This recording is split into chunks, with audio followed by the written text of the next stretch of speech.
Assalamualaikum warahmatullahi wabarakatuh. Bismillahirrahmanirrahim. Alhamdulillah wassalatu wassalamu ala Rasulillah wa ala alihi wa ashabihi wa man walah. Masih melanjutkan penjelasan dari Syekh Shalih Al-Fauzan hafizahullah tentang sedikit fitnah yang terjadi di antara para sahabat radhiyallahu anhum. Ya, kemarin dijelaskan bahwasanya fitnah terjadi di era para sahabat nih disebabkan oleh munafik Yahudi yang bernama Abdullah ibnu Saba yang menampakkan keislaman namun menyembunyikan kekufuran, kemudian menjadikan makar di antara kaum muslimin sehingga mengadu domba di antara kelompok-kelompok yang ada, sehingga terjadilah yang terjadi dari fitnah tersebut. Ya, ia bergerak mengumpulkan para masyarakat, mengumpulkan bergerak di negeri-negeri ujung yang terjauhkan dari asuhan para sahabat, memprovokasi para kaum muslimin dan kemudian menghasut para masyarakat untuk membenci penguasa yang ada. Pada saat itu Utsman bin Affan radhiyallahu anhu awal gerakannya demikian, sehingga terjadilah yang terjadi ketika mereka bergerak mengepung rumah Utsman dan kemudian berakhir dengan pembunuhan Utsman. Dan ketika Ali radhiyallahu anhu disepakati oleh para sahabat untuk naik ke tampuk kepemimpinan menggantikan Utsman bin Affan radhiyallahu anhu, ya, kembali Abdullah bin Saba ini menjadikan fitnahnya, ya. Kanatil bai'ah li Ali wa huwa rabi'ul khulafa. Jadilah bai'at bagi Ali dan dia adalah khalifah yang keempat dari Khulafaur Rasyidin. Fatalabu min Aliyin ay yaqtasa min haula. Nah, mereka menuntut dari Ali agar menuntut qisas dari mereka, ya, yakni dari para pembunuh Utsman. Wa tafawad haula as-sahabah alladhin kharaju min al-Madinah wa ma'ahum ummul mu'minin Aisyah ma'a Ali radhiyallahu anhu ala an yusallim haula al-qatalah. Akhirnya bergeraklah sebagian sahabat bersama Ummul Mukminin Aisyah radhiyallahu anha menekan Ali untuk menyerahkan para pembunuh Utsman. Lakin Aliyan lam yatamakkan min taslimihim. Tapi Ali pada saat itu memang belum bisa menyerahkan para pembunuh Utsman. Liannahum tasallalu fi jayshihi wa ya'malu wa ja'alu yu'miluna al-fitnah. Dikarenakan para pembunuh Utsman tersebut mereka masuk, nyelip di barisan para pasukannya Ali sendiri radhiyallahu anhu dan kemudian banyak menjadikan fitnah. Wa qad bata Aliun wa ikhwanuhu wa Talha wa Zubair wa Aisyah wa man ja'a min al-Madinah mutasalihin. Dan dari musyawarah tersebut akhirnya Ali radhiyallahu anhu bersama para sahabat lain Zubair, Talha dan Ummul Mukminin Aisyah mereka bermalam ngecamp, okay? Dan kemudian juga mereka akan berdamai, maksudnya untuk mencari titik temu dan kemudian bersepakat untuk mengangkat para pembunuh Utsman radhiyallahu anhu. Falamma ahassa haula bitasaluh baina sahabah Rasulullah sallallahu alaihi wasallam wa kaffil qital. Namun barisan kaum munafikin ini ketika mereka merasa, maksudnya mulai melihat bahwasanya para sahabat mulai berdamai dan menyatukan barisan dan menahan diri dari peperangan, dari berperang satu sama lain, hayyaju al-fitnah, mereka mulai menjadikan fitnah. Mereka menjadikan fitnah lagi. Adharu al-harb wa tanawashu wa sahabu fil jaysh wa sahu fil jaysh wa dhanna sahabah anna al-harba qamat. Akhirnya mereka mulai melakukan provokasi di antara para pasukan. Jadi pada saat itu di Jamal, di Kufah, ya, Ummul Mukminin Aisyah radhiyallahu anha, Zubair, Talha dan lain-lain berangkat dari habis haji, okay? Berangkat menuju Kufah. Kemudian Ali pun datang menyambut mereka dan kemudian bertemu dan ngecamp musyawarah di sini. Masing-masing membawa pasukan. Dan dari musyawarahnya ini terlihat bahwasanya mereka, yakni tokoh-tokoh para sahabat ini mencari damai dan mencari titik temu di antara apa yang mereka perselisihkan. Okay? Mereka menuntut Ali agar mengangkat para pembunuh Utsman, tapi Ali-nya sendiri radhiyallahu anhu menjelaskan kondisi sulitnya untuk mengangkat para pembunuh Utsman. Karena para pembunuh Utsman masuk ke dalam barisan pasukannya Ali, yang kalau diambil nanti bisa terjadi fitnah yang lebih besar, dikhawatirkan. Demikian. Ala kulli hal, mereka pun bermusyawarah dan dalam keadaan damai dan menahan diri dari peperangan. Nah, para kaum munafikin ini yang waktu itu mereka yang menggerakkan manusia dan akhirnya membunuh Utsman, Mereka melihat, wah nih sahabat nggak jadi perang nih, nggak jadi fitnah nih. Okay? Dan kalau mereka berdamai dan kemudian sepakat untuk mengkisos, habislah kita yang ditangkap, habislah kita. Akhirnya mereka bikin fitnah lagi. Nah sebagian para kaum munafikin ini, barisan ketiga ya, nggak sama Ali, nggak sama Ummul Mukminin Aisyah, nggak sama Ali. Barisan ketiga nih, Abdullah ibn Saba and the gang, gerakan Sabaiyah ini yang dikenal dengan itu. Mereka membagi dua pasukan, sebagian masuk ke pasukannya Muawiyah, sebagian masuk ke pasukannya Ummul Mukminin Aisyah radhiyallahu anha, sebagian masuk ke pasukannya Ali radhiyallahu anhu, dan kemudian mulai melakukan serangan. Tuh. Yang di sini mengira bahwasanya yang sini nyerang kan, yang sini mengira yang sini nyerang. Tuh terjadi. Jago enggak Yahudi?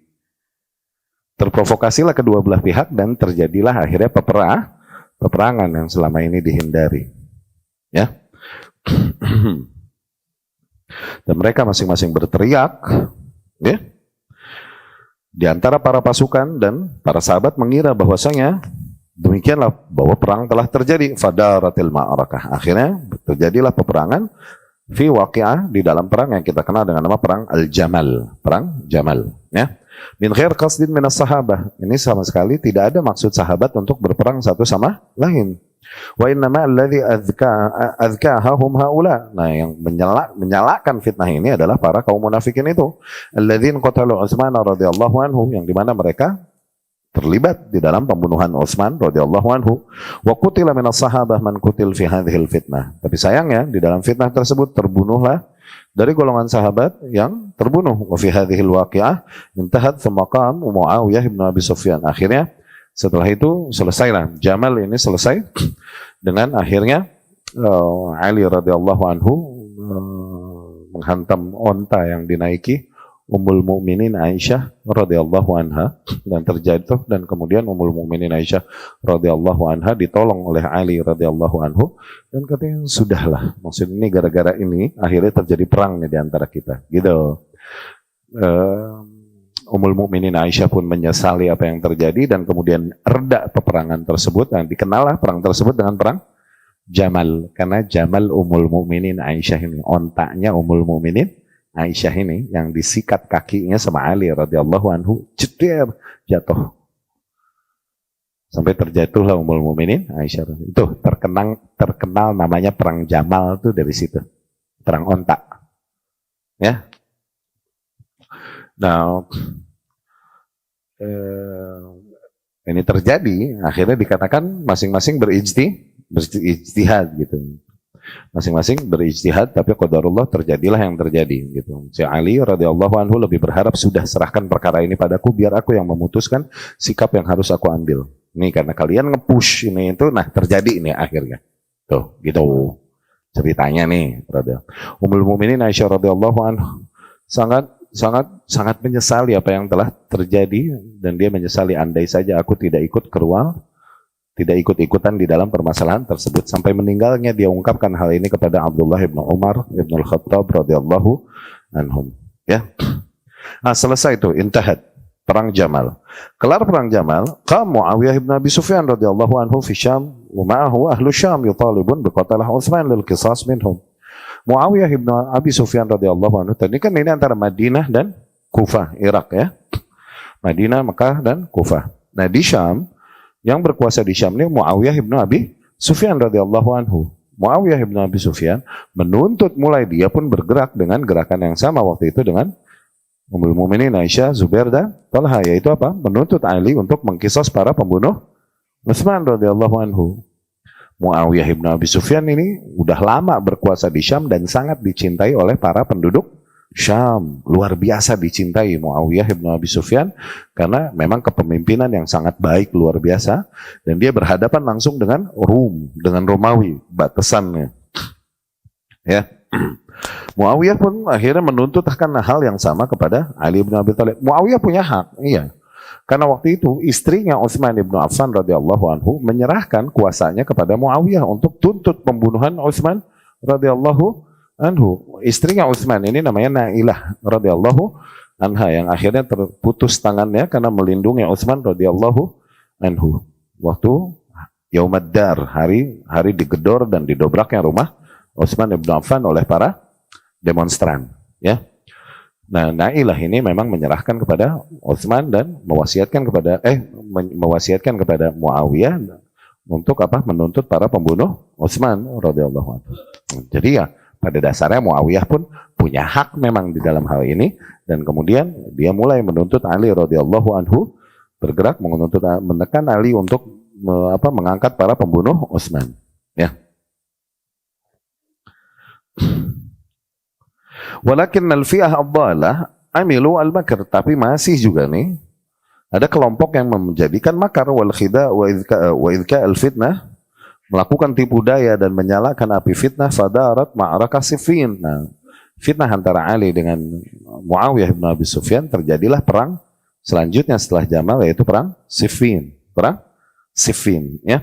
Baina Ali wa Muawiyah. Ini terjadi antara barisannya Ali bin Abi Thalib dengan Muawiyah bin Abi Sufyan. Wa sababuha haula al-ghawahu ad-dhalal alladzin yuqiduna al-fitnah bainal muslimin. Kembali lagi, sebabnya juga mereka yang menjadikan api fitnah di antara para kaum muslimin, yang emang nggak mau melihat kaum muslimin dalam keadaan stabil gitu, dalam keadaan tenang. Pengennya nih kaum muslimin saling berperang satu sama lain.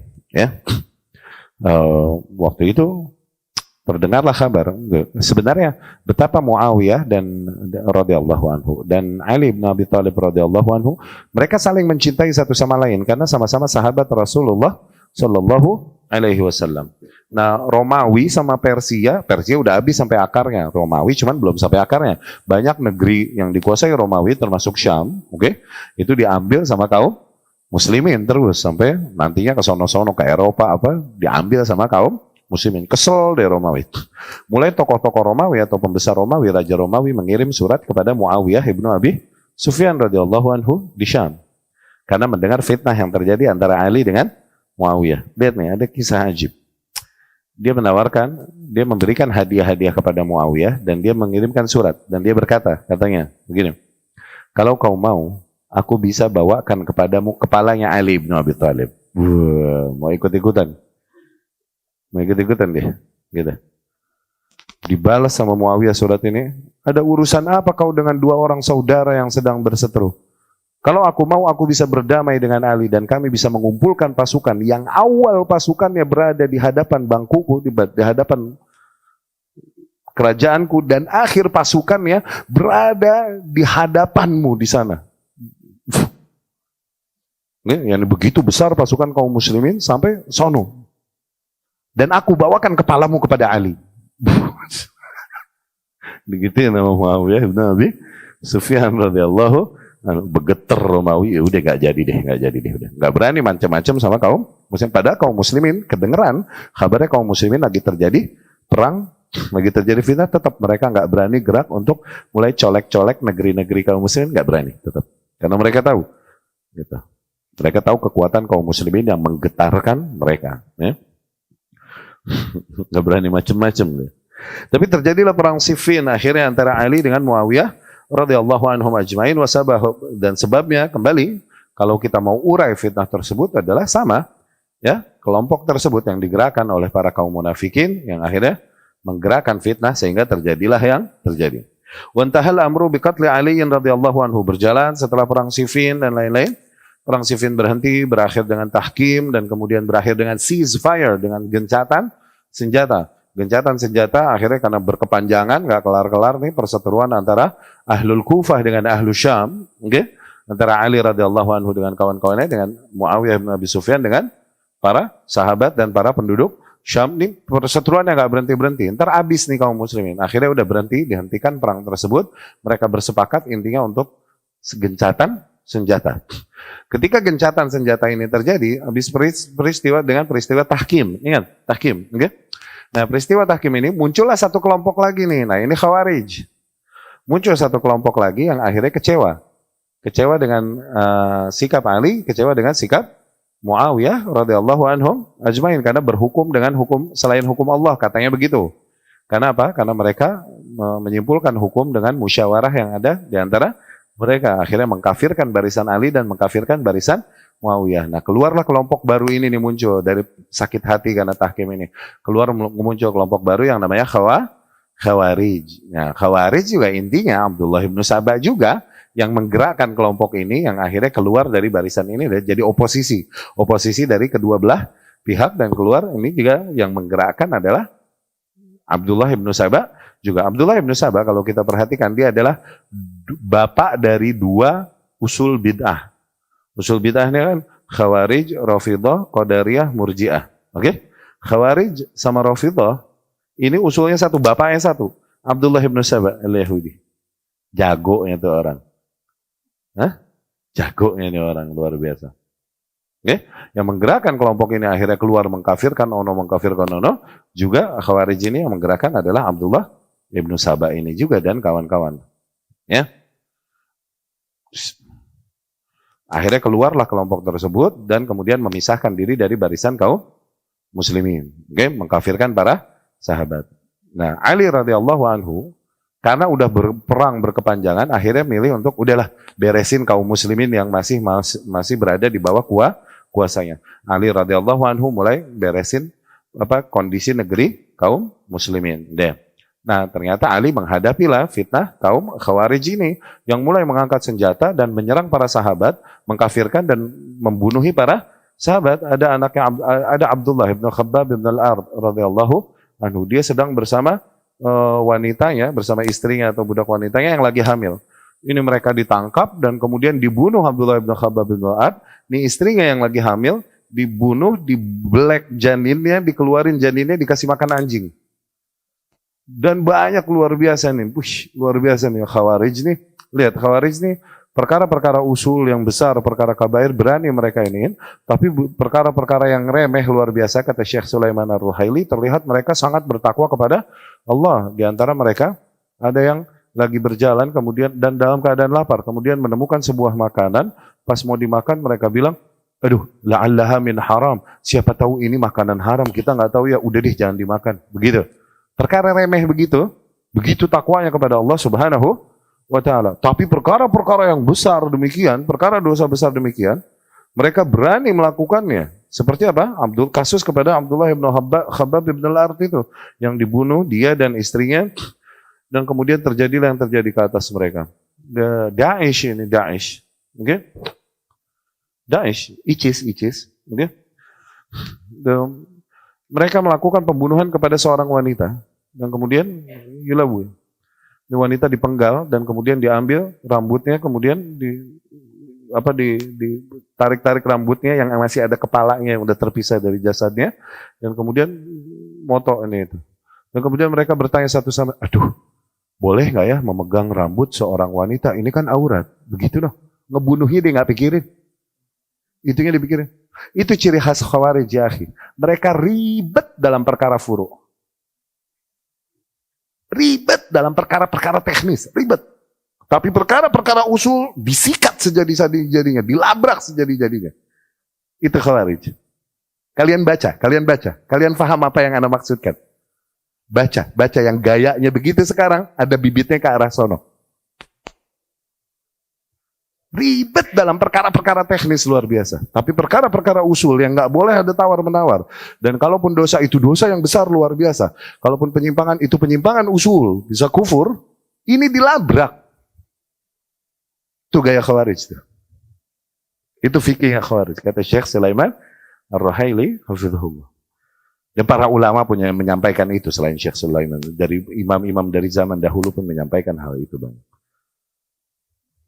Oke? Gaya berpikir dan gaya beragamanya tuh begitu. Oke? Kau akan melihat mereka luar biasa berkeras di dalam perkara-perkara yang padahal di situ terdapat toleransi syariah, bentuk rahmat Allah.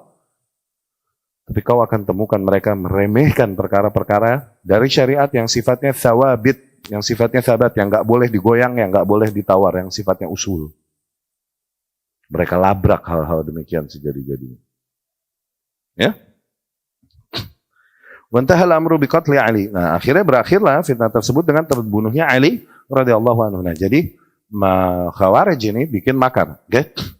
Mereka bersumpah dan menggerakkan 3 orang. Menggerakkan 3 orang. 3 orang ini diutus oleh Khawarij, okay? Sebagai apa?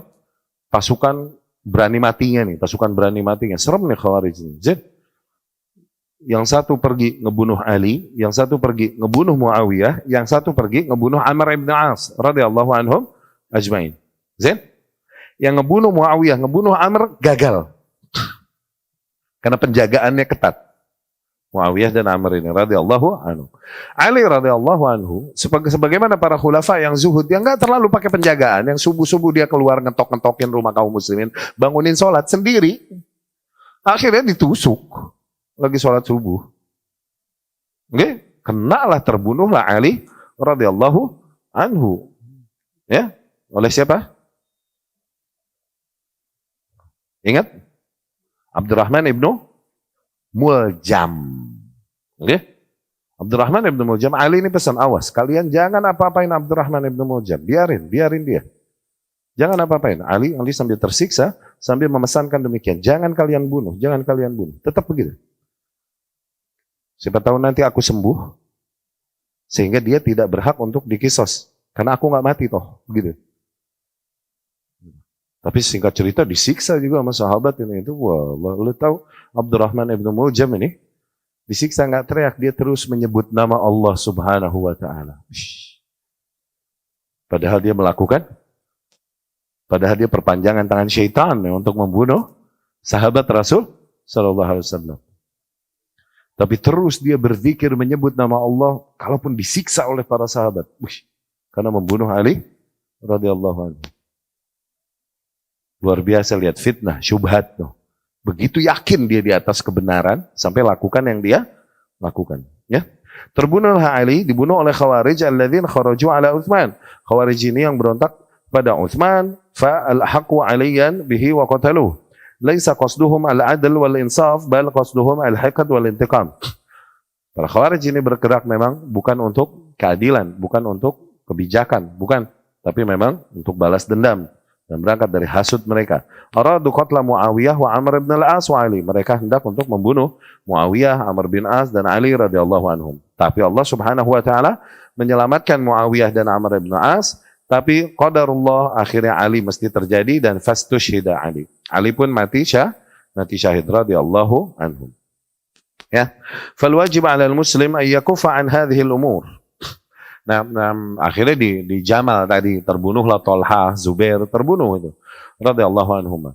Nah, Ali radhiyallahu anhu terbunuhlah oleh Khawarij ini. Ammar bin Yasir radhiyallahu anhu terbunuh di dalam perang Siffin. Nah, banyak sahabat yang terbunuh lah, oke? Nah, terjadilah yang terjadi sehingga akhirnya kuasa berada di tangannya. Mau nggak mau akhirnya bersatulah.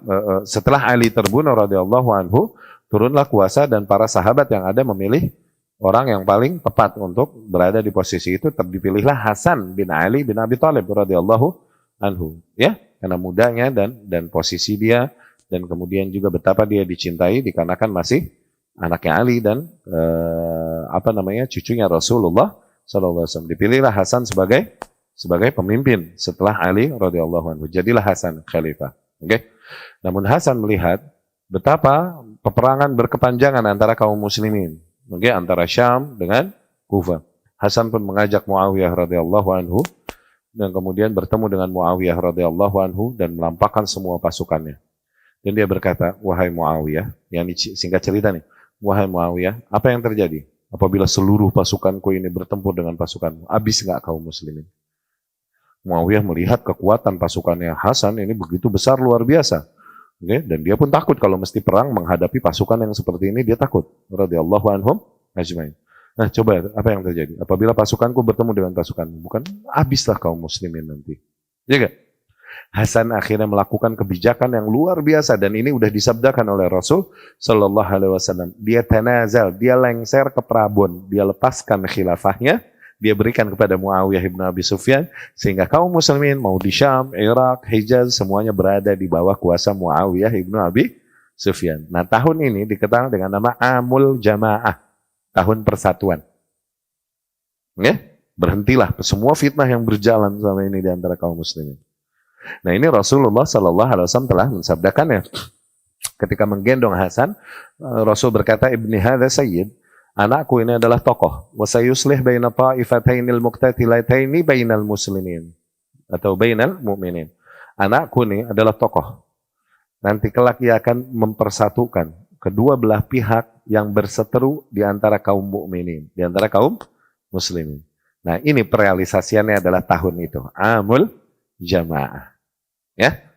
Akhirnya bersatulah kaum muslimin kembali di bawah satu kuasa, yaitu kuasanya Muawiyah ibnu Abi Sufyan radhiyallahu anhu. Jadilah pusat kuasa kaum muslimin pada saat itu di Syam. Kontrol semua ada di Syam. Ya. Mulailah dari situ yang kita kenal dengan nama dinasti Umayyah. Dimulai dari Muawiyah ibnu Abi Sufyan yang mulai menyerahkan kuasanya kepada anaknya Yazid bin Muawiyah radhiyallahu anhu, dan seterusnya. Inilah yang dibilang dinasti Umayyah. Ya.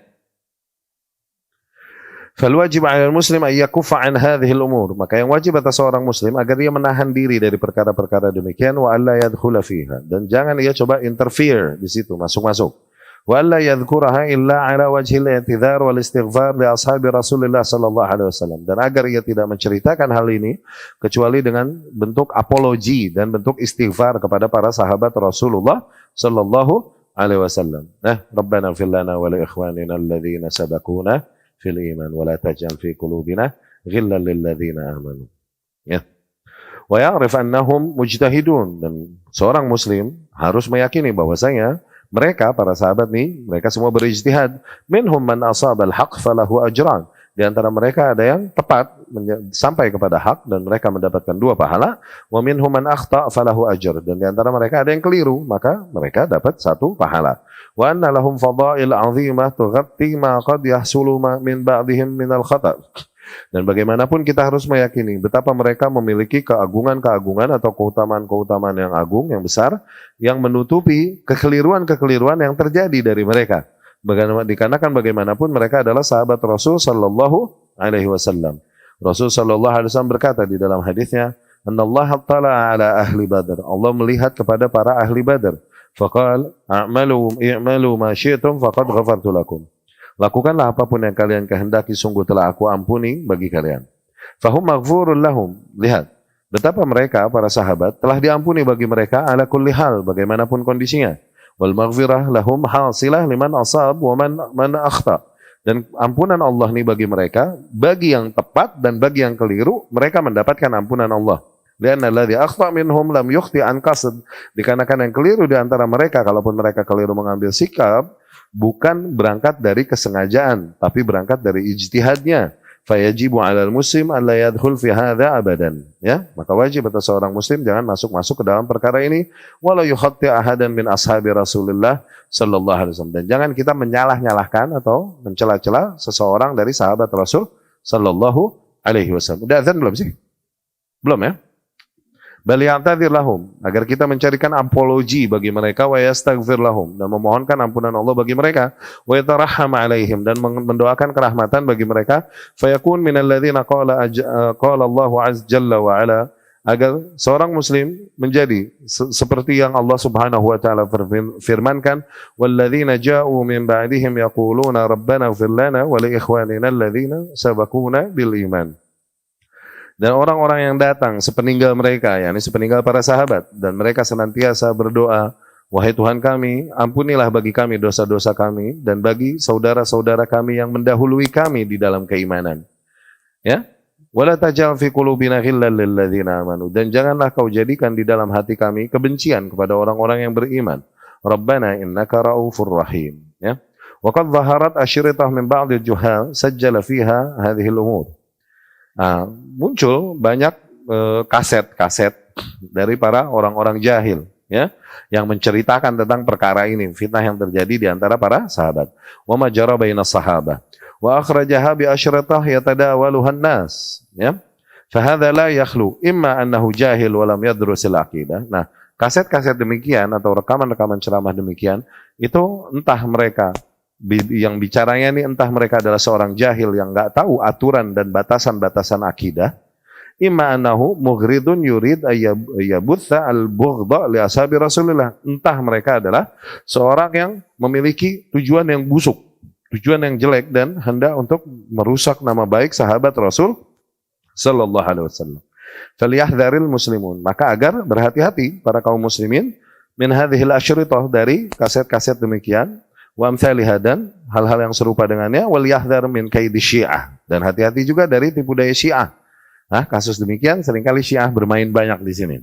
Oke, seringkali Syiah, Khawarij ini yang memiliki pemikiran mereka atau yang mengambil kiblat mereka nih seringkali memanfaatkan kasus demikian untuk menjadikan syubhat, untuk meyakinkan kaum muslimin akan keburukan beberapa sahabat yang mereka benci dan mereka ingkari, ya. Wasabbihim li ashabi Rasulillah sallallahu alaihi wasallam, hati-hati celaan mereka kepada para sahabat Rasul sallallahu alaihi wasallam, wal timasil ma'ayib lahum, ya. Hati-hati cari-cari aib para sahabat Rasul sallallahu alaihi wasallam. Falyahdharil muslim min hadza, hati-hati seorang muslim dari hal ini, lialla yakuna minal halikin, agar dia tidak termasuk orang-orang yang celaka, ya. Ala kulli hal, bab ini selesai yang menegaskan tentang kaidah Ahlussunnah agar kita menahan diri, jangan terlalu dalam masuk ke dalam fitnah yang terjadi di antara para sahabat Rasul sallallahu alaihi wasallam. Kalaupun kita mau menyebutkan hal tersebut, kita sebutkan dalam bentuk i'tizar, dalam bentuk apologi, dalam bentuk istighfar untuk para sahabat radhiyallahu anhum, atau dalam bentuk bantahan kepada orang-orang yang mencoba merusak nama baik sahabat radhiyallahu anhum. Hati-hati, gitu ya. Dan juga apapun yang kita dengar tentang para sahabat radhiyallahu anhum, baik itu benar atau tidak beritanya, nah, pondasi kita kuatkan dulu bahwa tidak boleh kita menaruh sedikit pun kekecewaan atau kebencian kepada salah seorang dari sahabat Rasul sallallahu alaihi wasallam. Tuh, jadi antibodi kita udah kuat. Nanti syubhat apapun yang kita dengar tentang salah seorang dari sahabat Rasul sallallahu alaihi wasallam, kita udah punya benteng itu. Nggak boleh. Oke? Rasul sallallahu alaihi wasallam udah menegaskan, la tasubbu ashabi, jangan kalian cela sahabatku. Walladzi nafsi biyadihi, demi zat yang jiwaku berada di tangannya, law anfaq ahadukum mithla uhudin dhahaba, andai saja salah seorang di antara kalian effort, berkorban di jalan Allah, emas sebesar gunung Uhud, ma balagha mudda ahadihim wala nasifa, itu nggak bisa menyaingi pahala yang didapatkan para sahabat dari segenggam gandum yang mereka sodakohkan atau setengah genggam gandum yang mereka sodakohkan. Ya, jadi nothing kita ini dibanding para sahabat radhiyallahu anhum. Ya, awas, kebencian kepada mereka adalah di antara bibit kebencian kepada Rasul sallallahu alaihi wasallam. Dikarenakan lam yusahib as-sayyi illa sayyi, tidaklah bersahabat dengan orang yang buruk kecuali orang yang buruk. Ketika kau memburuk-burukan salah seorang sahabat Rasul sallallahu alaihi wasallam, secara tidak langsung kau memburuk-burukan Rasulullah sallallahu alaihi wasallam, karena tidaklah bersahabat dengan orang yang buruk kecuali orang yang buruk juga, bukan? Ini sunnatullah yang kita yakini kan? Al-arwah junudun mujannada, jiwa-jiwa manusia nih tentara-tentara yang dibaris-barisin kan? Mereka nih yang nyambung akan bertemu satu sama lain. Ketika salah seorang dari lingkungan sosialnya Rasul kita cela-cela, maka secara nggak langsung kita mencela Rasulnya sallallahu alaihi wasallam, karena tidaklah bersahabat dengan seorang yang buruk kecuali orang yang buruk juga.